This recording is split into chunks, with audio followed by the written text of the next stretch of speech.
ആശാപ്രവർത്തകരുമായി ബന്ധപ്പെട്ട ഈ സാഹചര്യം കഴിഞ്ഞ കുറേ ദിവസങ്ങളായി നിരന്തരമായ ചർച്ചയ്ക്ക് വിധേയമായത് തന്നെയാണ്. അപ്പോൾ അതിൻ്റെ ആവർത്തനത്തിനപ്പുറം ഇന്ന് നിയമസഭയിൽ ഈ വിഷയം എത്തിയതോടുകൂടി ഭരണപ്രതിപക്ഷ നിലപാടുകൾ കുറേ കൂടി ആധികാരികമായി വസ്തുതാപരമായി ചർച്ച ചെയ്യപ്പെട്ടു. നിലപാടുകൾ ഉയർന്നു വന്നു, അതിൽ മറുവാദങ്ങളുണ്ടായി, രേഖകളും കണക്കുകളും ഉയർന്നു വന്നു ചർച്ചയുടെ ഭാഗമായി. അപ്പോൾ ഇതൊക്കെ വെച്ച് ആര് പറയുന്നതാണ് ശരി, വസ്തുത എന്താണ് എന്ന് ഇന്ന് നിയമസഭയ്ക്കകത്ത് നടന്ന ചർച്ചകളിൽ നിന്നും അവിടെ തന്നെ ഉയർന്നു വന്ന അഭിപ്രായങ്ങളുടെ കൂടി പശ്ചാത്തലത്തിൽ അഭിപ്രായങ്ങളും മറുപടികളും ഇതെല്ലാം ചേർത്ത് വെച്ചുകൊണ്ട് താരതമ്യം ചെയ്തു പോയാൽ കുറേ കൂടി വ്യത്യസ്തമായി, കുറേ കൂടി കാര്യമായി ഈ വിഷയത്തെ സമീപിക്കാൻ ഒരുപക്ഷെ കാര്യമായി ഉപകാരപ്പെട്ടേക്കാം എന്ന് വിചാരിക്കുന്നു. ആ നിലയ്ക്ക് കൂടിയാണ് ഞാൻ ഇന്ന് ഈ ചർച്ചയെ സമീപിക്കാൻ ഉദ്ദേശിക്കുന്നത്. അത് വഴിയെ ഞാൻ എന്താണ് ഈ പറഞ്ഞതിലൂടെ ഉദ്ദേശിക്കുന്നത് എന്നുള്ളത് കാരണം നിയമസഭയിലെ ചർച്ചകൾ കൂടി ഈ ചർച്ചയുടെ ഭാഗമായി കേട്ടുകൊണ്ടും നമുക്ക് വിശകലനം ചെയ്തു പോകാം എന്നാണ് ഞാൻ വിചാരിക്കുന്നത്.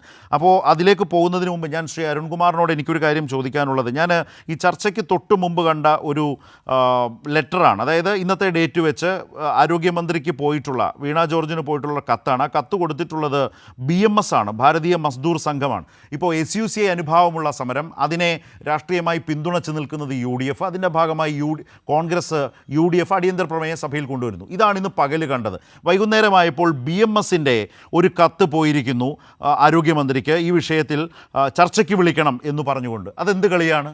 എന്താണ് അതിന് പിന്നിലെ പുതിയ കളി, പുതിയ രാഷ്ട്രീയം അരുൺകുമാർ മനസ്സിലാക്കുന്നത്?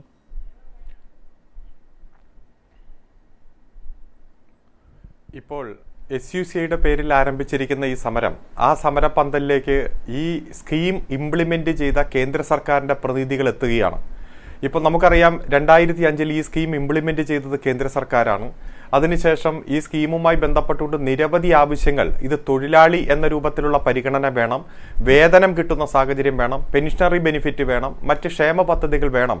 അതുകൊണ്ട് ഈ രാജ്യത്തെ തൊഴിലാളി എന്ന കാഴ്ചപ്പാടിലേക്ക് ഈ സ്കീം വർക്കേഴ്സിനെ മാറ്റണം എന്നുള്ള ആവശ്യം നിഷേധിക്കുന്ന കേന്ദ്ര ഗവൺമെന്റ്, ആ കേന്ദ്ര ഗവൺമെന്റിന്റെ പ്രതിനിധിയായി കേന്ദ്രമന്ത്രി സുരേഷ് ഗോപിയും അതുപോലെ V മുരളീധരൻ അടക്കമുള്ള നേതാക്കന്മാർ സമരപന്തലിലേക്ക് വരുന്നു.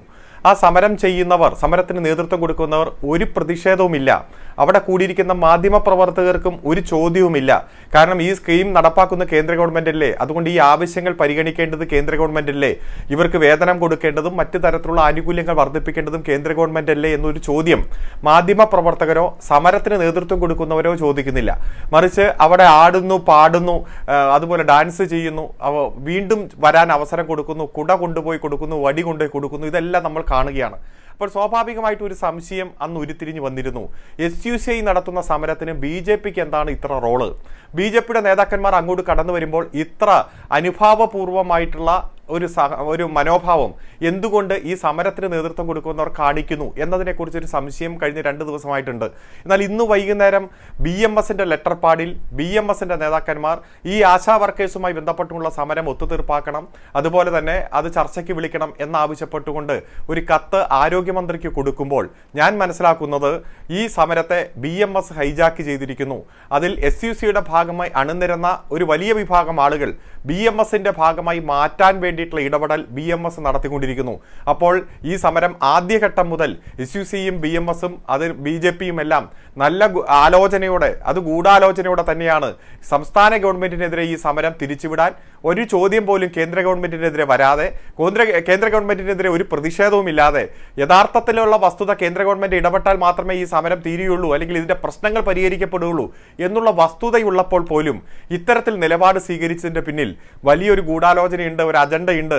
കോൺഗ്രസ് പോലും സമരപന്തലിൽ പോയി ഈ സമരത്തിന് വേണ്ടി വലിയ രൂപത്തിൽ അവർ ഇടപെടൽ നടത്തുന്നുണ്ട്. ആ ഇടപെടൽ നടത്തുന്നത് പോലും അന്വർത്ഥമാക്കുന്ന തരത്തിൽ BJPയും BMSും ഈ സമരത്തെ ഹൈജാക്ക് ചെയ്യാനുള്ള വേദി SUCI തന്നെ സൃഷ്ടിച്ചിരിക്കുകയാണ് എന്നതാണ് ഈ ലെറ്റർ പാഡിലുള്ള കത്തിലൂടെ ഞാൻ മനസ്സിലാക്കുന്നത്.